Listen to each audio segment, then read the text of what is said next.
আবু নাসের বখতিয়ার আহমেদ অগ্রণী ব্যাংকের বর্তমান চেয়ারম্যান। জন্ম 1 ডিসেম্বর 1946। 1963 সালে রাজধানীর সেন্ট গ্রেগরি স্কুল থেকে ম্যাট্রিকুলেশন এবং নটরডেম কলেজ থেকে উচ্চ মাধ্যমিক এবং বিএসসি সম্পন্ন করেন 1967 সালে।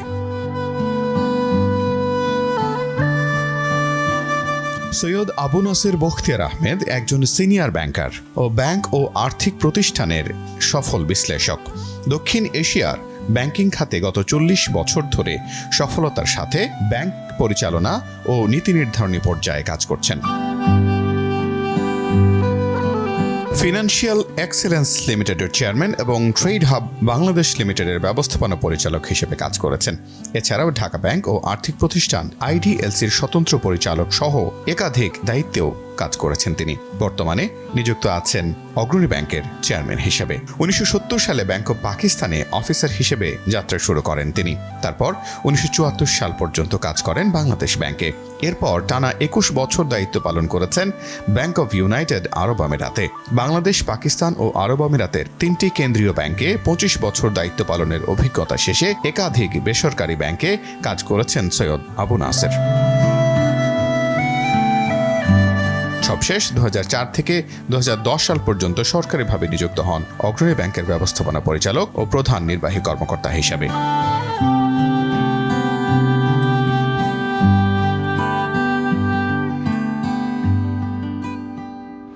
প্রিয় দর্শক, Kaler Kantho ডিজিটালের the corporate hero শোতে আপনাদের স্বাগত জানাচ্ছি। আমি ফারুক মেহেদি।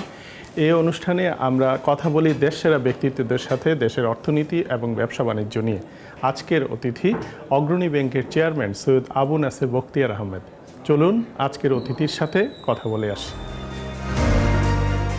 আসসালামু স্যার। ওয়ালাইকুম আসসালাম ওয়া রাহমাতুল্লাহ। কেমন আছো ভাই? ভালো আছি স্যার। আপনি ভালো আছেন? আলহামদুলিল্লাহ। Thank you sir. ভালো লাগলো স্যার, অনেক দিন পরে আপনি আপনার নিজের কর্মস্থল, যেখানে আপনি দীর্ঘ সময় এখানে চিফ এক্সিকিউটিভ অফিসার হিসেবে কাজ করেছেন এবং এই ব্যাংকটাকে অনেক দূর এগিয়ে নিয়ে যাওয়ার ক্ষেত্রে আপনার হাত ধরেই অনেক ফাউন্ডেশন এখানে গড়ে দিয়েছিলেন। তো যাই হোক, আসলে সৈয়দ আবু নাসের বখতিয়ার আহমেদ বাংলাদেশের, যদি আমরা বলি যে সেলিব্রিটি ব্যাংকারদের একজন, মানে দীর্ঘ সময় ব্যাংকিং জীবন এবং একটা ভার্সেটাইল ব্যাংকিং ক্যারিয়ার আমরা দেখেছি। আপনি দেশে এবং বিদেশে কাজ করেছেন। আপনি আরব আমিরাতের সেন্ট্রাল ব্যাংকে 21 বছর কাজ করেছেন, বাংলাদেশ ব্যাংকে ছিলেন। আমি বাংলাদেশের যে প্রাইভেট সেক্টরেরও যে বড় কয়েকটা ব্যাংক আছে সেগুলোরও আপনি নেতৃত্ব দিয়েছেন, যাকে আমরা বলছি দ্য কর্পোরেট হিরো। হিরো বলতে এই সেক্টরে তার যে নেতৃত্ব, তার যে গুণাবলী, তার যে লিডারশিপের ফলে একটা খাত যে এগিয়ে যায়, সেইগুলোর পেছনে নিশ্চয়ই তার মেধা, যোগ্যতা, অভিজ্ঞতা এগুলো অবদান রাখে। আমরা এগুলাই একটু আলাপ করার চেষ্টা করব। শুরুতে আমরা আপনার আজকের এই অবস্থানে আসার পরে আমরা যদি একটু পেছনে ফিরে যাই, আপনার শৈশবের দিকে একটু তাকাই। ছেলেবেলাটা কেমন ছিল? কখনো কি ভেবেছিলেন যে একদিন আপনি সিইও হবেন বা এমডি হবেন, আজকে যেমন আপনি এই ব্যাংকের চেয়ারম্যান হয়েছেন? ধন্যবাদ ফারুক, এবং কালের কণ্ঠকে আমি ধন্যবাদ দিচ্ছি আমাকে এই সুযোগ দেওয়ার জন্য। ছোটোবেলাটা কিন্তু আমার স্কুল জীবন আমি কাটিয়েছি সেন্ট গ্রেগরি স্কুলে। তখন আমি ওল্ড টাউনে থাকতাম, গ্যান্ডেরিয়া এবং কলতাবাজারের বাসিন্দা ছিলাম। স্কুল জীবন খুবই আনন্দময় ছিল, খুবই মানে সবসময় আমরা হইচই করতাম, খেলাধুলা নিয়ে ব্যস্ত থাকতাম। মানে it was one of the most remarkable period of my life. আমি প্রায় 15 বছর বয়সে আমি কলেজে যাই। তো 5 বছর থেকে 15 বছর, 10টা বছর, যেটা প্রাইম টাইম আমি মনে করি। এখনকার সময়ও সবাই কিন্তু এই টাইমটাকে অনেকে মনে করে। সেই সময় আমার বাবা ছিলেন ডক্টর, সুতরাং উনি সবসময়, আমরা 10 ভাই বোন, বাবা সবসময় চিন্তা করে আমি একজন ডাক্তার হব, বাবার ইচ্ছা ছিল তাই। আর আমার ব্রাদার ইন ল, যার 6 বোন ছিল, 6 বোনের 3 জন ছিলেন ইঞ্জিনিয়ার। তো আমার ওইটা দেখে সবসময় মনে আমি ইঞ্জিনিয়ার হব। আমি IBA থেকে পাশ করে ব্যাংকিং লাইনে, প্রথমে স্টেট ব্যাংক, পাকিস্তান করাচি অফিসে, তারপরে বাংলাদেশ ব্যাংকে 74 পর্যন্ত, তারপরে আমি 74-এ চলে যাই মিডল ইস্টে ইউএই সেন্ট্রাল ব্যাংকে, ওখানে 21 বছর কাটিয়েছি। কাটিয়ে আবার বাংলাদেশে ফেরত আসি। অনেকে হয়তো চলে যেত বিদেশে, অনেক এক সময় আমাদের বন্ধু বান্ধব তারা কানাডা, আমেরিকা, ইউকেতে সেটেল ডাউন করেছে। কিন্তু আমার একটা যেহেতু মাটির টান ছিল, সেই জন্য আমি বাংলাদেশে চলে আসি। আমার ছেলে দুর্ভাগ্যজনক, তাকে নিয়ে আসতে পারিনি, সে থেকে গেছে কানাডায়। সে পড়াশোনা শেষ, জন্ম ওর মিডল ইস্টে, তারপরে পড়াশোনা করেছে আমেরিকায়, স্কুল, কলেজ, ইউনিভার্সিটি, পরে কানাডায় সেটেল ডাউন করেছে। মেয়েরও জন্ম ইউনাইটেড আরব এমিরেটসে, ওইও পড়াশোনা করেছে আমেরিকায়, স্কুল পড়ে, তারপরে পরে আমেরিকার বাসিন্দা হয়ে গেছে। আমরা দুই বুড়াবুড়ি এখানে থাকি আর কি, এবার স্বচ্ছন্দে আছি, আরামে আছি, ভালোই আছে আল্লাহর। না, তো আপনার তো আসলে ইঞ্জিনিয়ার হওয়ার ইচ্ছে ছিল বলছিলেন, কিন্তু আইবিএতে যখন পড়তে গেলেন তখনই কি আসলে মনে হয়েছিল যে আপনি কর্পোরেট লাইনে চলে যাচ্ছেন সম্ভবত? এটাও একটা টার্নিং পয়েন্ট। আমার একজন মেন্টারই আমি বলি, আমার বড় দুলাভের first cousin doctor Monowar Hossain. He was a Kali Narayan scholar, statistician ছিলেন উনি। ওনার নাম যশ সবাই, ঢাকা ইউনিভার্সিটি সবাই চিনবে, বললে এক নামে চিনবে। তো he was the person who suggested me যে সিএসএর থেকে, সিএসপি হওয়ার থেকে তুমি ব্যাংকিং, মানে ব্যাংকিং লাইনও তখনও বলেন, আইবিএ থেকে পাস। তখন আমার ইচ্ছা ছিল ইকোনমিক্সে পড়বো, তারপরে সিভিল সার্ভিস পরীক্ষা দিব, সিভিল সার্ভিসে জয়েন করবো, এটা ছিল আমার একসময় মনে হয়েছে। যখন আমি ডক্টরও হতে পারলাম না, ইঞ্জিনিয়ারও হলাম না। ইঞ্জিনিয়ারিং করার জন্যও কিন্তু ইন্টারমিডিয়েটে যখন পড়ি তখন আর্মিতে যাওয়ার ইচ্ছা করেছে, আর্মি ইঞ্জিনিয়ারিং করে, এয়ারফোর্স অ্যারোনটিক্যাল ইঞ্জিনিয়ারিং করে, অনেক চিন্তা ভাবনা ছিল, কিন্তু শেষ পর্যন্ত সাকসেসফুল।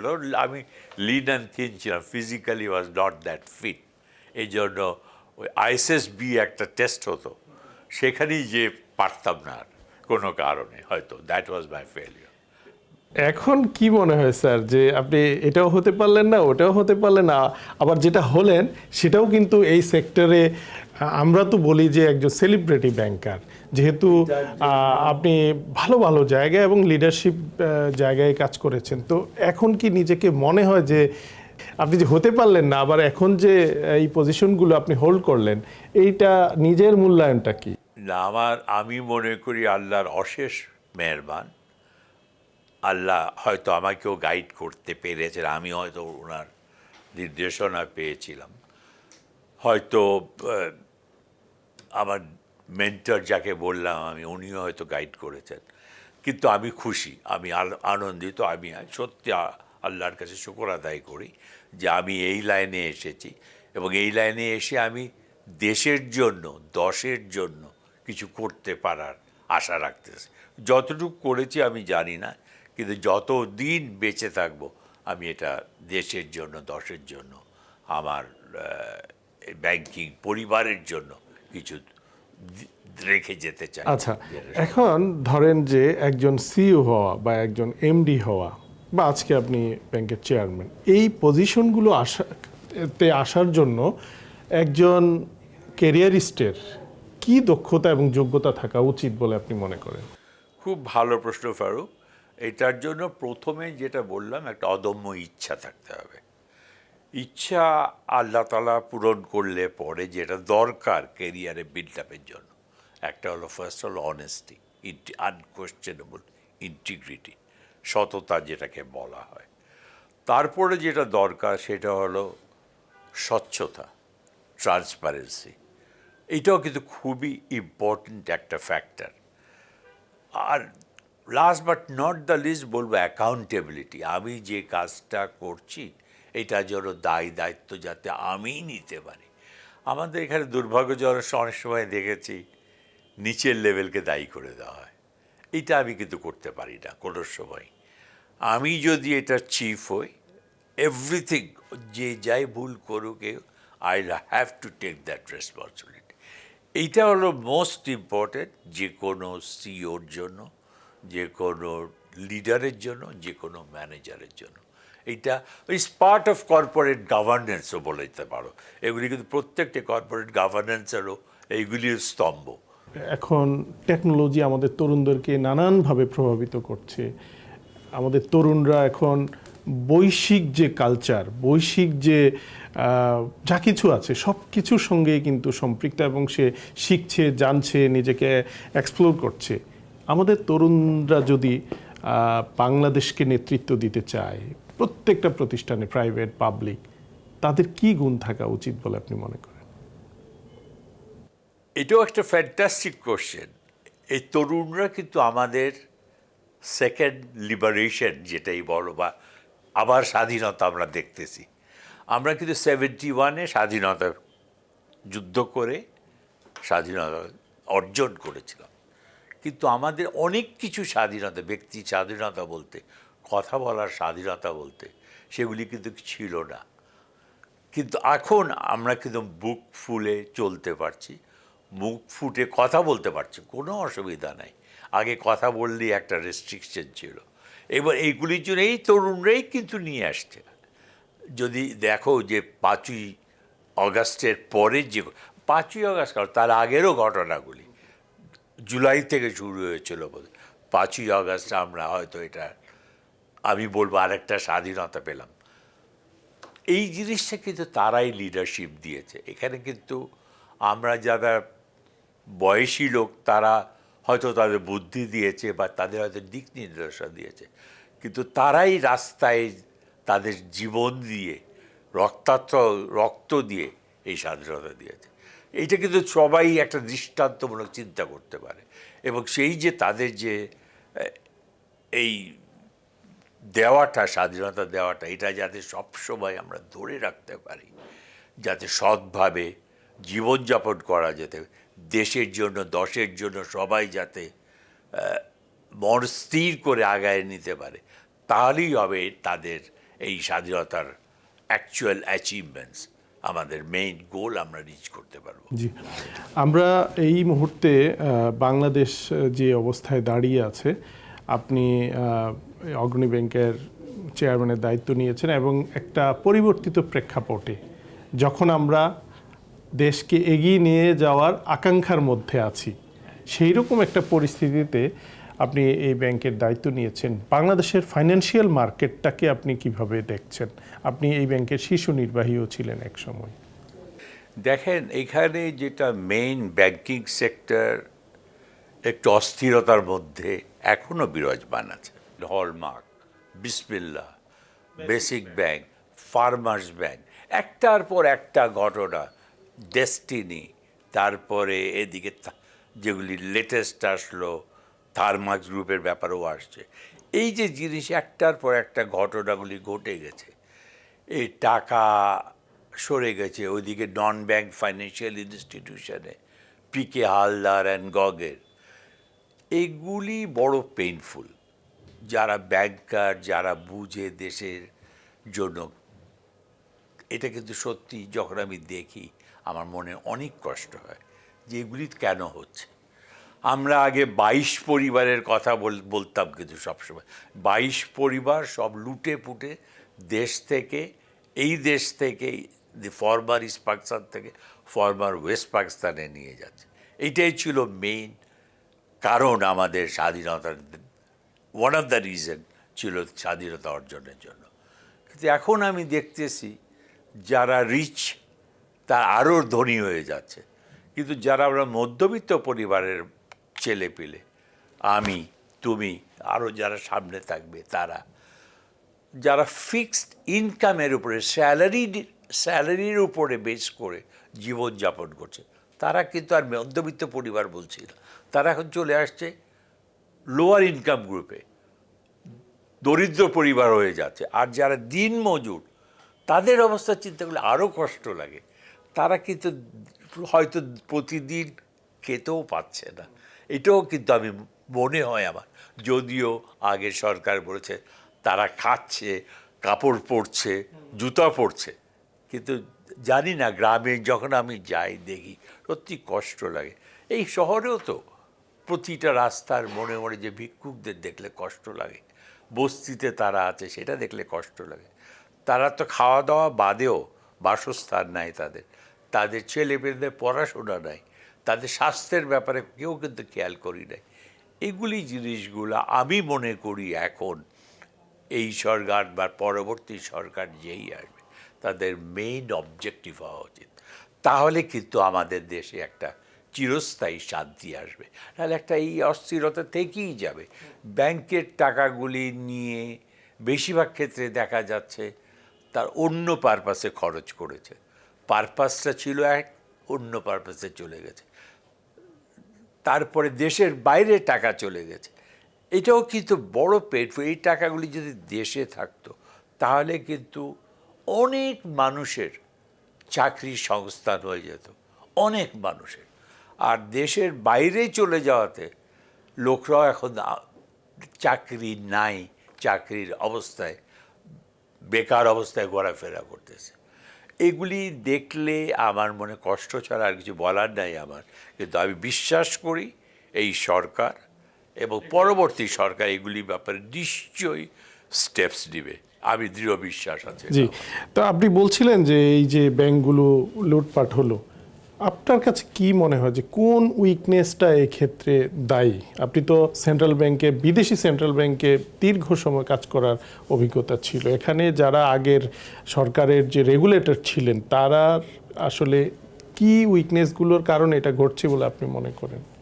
দেখেন, এটা ক্লাসিফাইড ঋণের জন্য কিন্তু যদি একমাত্র দোষী বাইর করতে হয় তাহলে আমি বলবো ব্যাংক ম্যানেজমেন্ট। কারণটা হলো ব্যাংক ম্যানেজমেন্টকে শক্ত হতে হয়, ব্যাংক ম্যানেজমেন্ট নিয়ম নীতি জানতে হবে। ব্যাংক ম্যানেজমেন্টের কাছে অনেক ধরনের রিকোয়েস্ট আসে, পলিটিক্যাল প্রেশার আসবে, এটা কিন্তু সত্যি। বোর্ড থেকে মেম্বাররা বলে যে লোন দাও, কিন্তু ব্যাংক ম্যানেজমেন্টের উচিত হলো, আমি যখন এখানেও ছিলাম তখনও এটা আমার এই ছিল, যাতে আমাদের ক্রেডিট পলিসি অনুযায়ী যাতে KYCটা দেখে, CRG ব্যালেন্স শিট অ্যানালিসিস করে যে কোনো লোন নেওয়ার জন্য তার কম্পিটিটর কে আছে সেগুলি দেখে। ইট ইজ ভেরি ইজি, কয়েকটা জিনিস ফলো করলে কিন্তু ইট ইজ ভেরি ইজি। আমরা বলতাম 5C দেখতে পারে, ক্রেডিট রিস্ক অ্যানালিসিস করতে হবে, যেটা আমাদের এখন CRG বলি, গ্রেডিং বলা হচ্ছে অ্যানালিসিসের জায়গায়। তো এগুলি ফাইন্যান্সিয়াল অ্যানালিসিস আছে, কম্পিটিটার্স কে আছে, তার ইকুইটি কি পার্টিসিপেশন করছে একজন ওনার, এগুলি কিন্তু ইম্পর্টেন্ট। কিন্তু আমরা দেখেছি হয়তো ব্যাংক ফাইন্যান্স করতেছে 100%, লোক তারপরেই টাকা নিয়ে ডিফল্ট হয়ে যাচ্ছে। এটা কিন্তু ঠিক না। একটা বেস্ট প্র্যাকটিস বাইরে যেটা আছে 50-50 ইকুইটি নিয়ে ব্যবসা করো, 50% ব্যাংক ফাইন্যান্স। হয়তো ক্ষেত্র বেসিসে এটা 60-40 হয়, ব্যাংক ফাইন্যান্স করবে 60%, 40% তোমার ইকুইটিতে হ্যাঁ ল্যান্ড তার থাকতে পারে, মেশিনারি ইম্পোর্ট সে নিজে করতে পারে, ওয়ার্কিং ক্যাপিটাল ফাইন্যান্সিংটা হয়তো ব্যাংক করতে পারে। ভেরিয়াস ওয়েজ অ্যান্ড মিনস আছে এইখানে, একটা ওয়ান প্রসিজিওর এটা বলা ঠিক হবে না, এটা একটা guideline, as a rule of থাম আমি বললাম এটার জন্য। কিন্তু আমাদের এখানে আমি দেখেছি ইভেন 10% মার্জিন, 20% মার্জিন যখন বলা হচ্ছে যে কোনো জায়গায় ইনভেস্টমেন্ট করার জন্য, সেখানেও কিন্তু ঠিক মতন পাওয়া যায় না। আনফর্চুনেটলি কাস্টমাররা অপারগতায় বল, প্রথমের দিকে হয়তো থাকবে কিন্তু তারপরে আর দিতে পারে না। এইটা কিন্তু প্রথমেই যারা সুপারভাইজারি অথরিটি আছে তাদের কিন্তু এটাকে দেখতে হবে, এবং এই কর্পোরেট গভর্নেন্সের আওতায় তাদের they should have full power to penalize the concerned bank authority. কিন্তু আনফর্চুনেটলি এখানেও ওই রকম আমার এই মানে স্বাধীনতা তো 71 হলে 53 বছর হয়ে গেছে, কিন্তু ওই রকম আমার চোখে পড়েনি যে কাউকে বাংলাদেশ ব্যাংকের আইন, বাংলাদেশের আইনের পরিপ্রেক্ষিতে ম্যাক্সিমাম পানিশমেন্ট হয়েছে, এরকম হয় নাই। এটা কিন্তু এইবার আমরা খুব আশাবাদী যে বাংলাদেশ ব্যাংকে একটা রিফর্ম, মানে গভর্নর এসছেন একজন খুবই লার্নেড, সে IMF এ ছিলেন দীর্ঘ বছর, বিদেশে কাজ করেছেন, নেতৃত্ব দিয়েছেন বাংলাদেশে অর্থনীতি নিয়ে, খুবই সরব ব্যক্তিত্ব ডক্টর আহসান এস মনসুর। উনি আসার পরে অনেকগুলো রিফর্ম আমরা দেখেছি, একের পর এক পদক্ষেপ নিচ্ছেন, এবং তারই ধারাবাহিকতা আমরা যে ব্যাংকগুলোতে যে পর্ষদ, অনেকগুলো ব্যাংকের পর্ষদ পরিবর্তন হলো, এবং আপনিও একটা ব্যাংকের চেয়ারম্যানের দায়িত্ব পেলেন। আপনি কতটা আশাবাদী যে আমরা একটা ভালো ব্যাংকিং কালচার সামনে দেখতে যাচ্ছি? আহসান মনসুর, আমি পার্সোনালি আই নো হিম, আমি জানি হি ইজ দি বেস্ট, আমার বলতে একটুও দ্বিধা নেই, the best governor in the current scenario, most effective person, যিনি সবসময় আমাদের দেশের ব্যাপারে, দশের ব্যাপারে চিন্তা ভাবনা করেছে। বেশ কয়েকটা টক শোতে আমি একসঙ্গে ছিলাম ওনার সঙ্গে, এবং ওর পারদর্শিতা, বিজ্ঞতা, মানে আমি বলতে পারবো না, শেষ করতে পারবো না, এত বেশি আছে। সুতরাং এটা বলে ওকে আমি শেষ করার আমার কোনো, সেই ওদিকে বললে অনেকে বলবে তোয়াজ করা হচ্ছে, কিন্তু আমি সেই নিঃস্বার্থ বলতে পারি যে কোনো লোক বলবে he is one of the best. এর আগে যারা ছিলেন আমি জানি সে তাদেরও না, আমি গভর্নর পেয়েছি এখানে ডক্টর ফরাশ উদ্দিন, তারপর Lutfur Rahman Sarkar, doctor Fakhruddin and doctor Salehuddin, চারজনকেই আমার চাকরি জীবনে আগে দেখেছি আমি 6 বছরে। এরপরে যখন চাকরি ছিলাম না, আমরা রিটায়ার্ড অবস্থায় অন্যদেরও দেখেছি। এখন যে এসেছে আমি বলবো সেই আগের ওনাদের মতনই একজন গভর্নর এখানে নিয়োগপ্রাপ্ত হয়েছে। তার যে আইডিয়াস, তার যে বিচক্ষণতা, তার যে অবজেক্টিভস, মিশন, ভিশন, এগুলি কিন্তু আমাদের সবার জন্য ভালো হবে। সেন্ট্রাল ব্যাংকেও বেশ কিছু রিফর্ম, রিস্ট্রাকচারিংয়ের প্ল্যান ওনার আছে। আমাদের ব্যাংকিং সেক্টরে অলরেডি অ্যাজ ইউ আইডেন্টিফাইড করা শুরু হয়ে গেছে।